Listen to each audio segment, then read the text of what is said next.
Ayun guys, so naglabas po ang X-Empire community ng new announcement. So ito nga ang X-Empire pre-market. So di ko rin to alam and sabayan nyo akong tignan kung ano nga ba to dun sa mismong apps nila. At basahin po natin yung kanilang announcement. So for the first time, you can buy and sell X-Empire tokens X.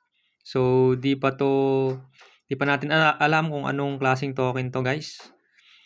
Before the token launch, so those who excelled in mining, invited friends, and actively participated in campaigns, you can now convert your activity in X Empire into X Empire vouchers worth 69,000 X dollars and trade them on Get Gems.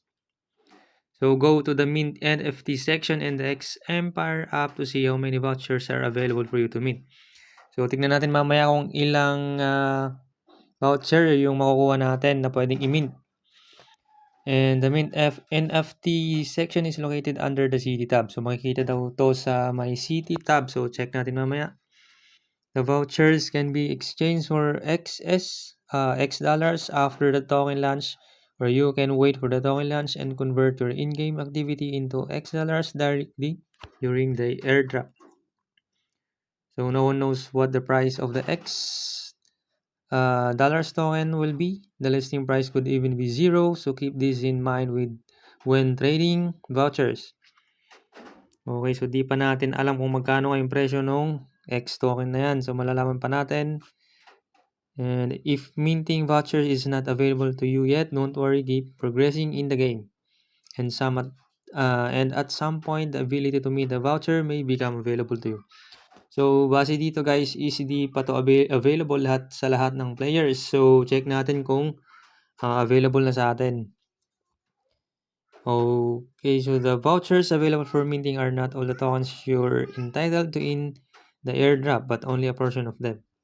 So, check natin sa mismong game. So, punta tayo. So, sabi doon kanina is makikita natin yung Mint NFT sa My City tab. So, click natin. So, ayun, nandito nga guys. So, ibig sabihin lang nito ay available na sa atin guys. So, may nakikita na natin itong Mint NFT sa ating City tab. So, click natin. So, makikita natin dito kung ilan yung NFT voucher natin na pwedeng i-mint. So, nakalagay dito is meron tayong isang NFT voucher. So, may nakuha tayong isa. So, click natin. So, bago yan, basahin muna natin na transaction in the blockchain can take several minutes. If you have already paid for the NFT voucher mint, click the button below. So, click natin mint 1 NFT vouchers. Okay, so may bayad to guys. So, tingnan natin kung magkano. Okay, so 0.06 ton. Okay, click natin. Confirm.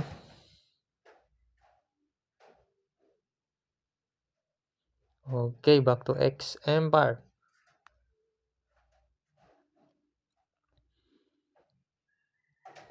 Tingnan natin kung ano itong NFT voucher na to.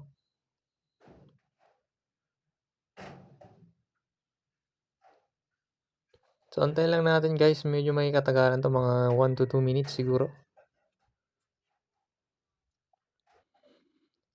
Yun, so kung wala ka pa nito guys, yung link lalagay natin sa ating description at sa comment section. So, remind ko lang kayo, take note, meron na lang tayong 26 days or 24, I think, para makapag-grind dito sa X Empire. So, pwede pa kayong humabol guys.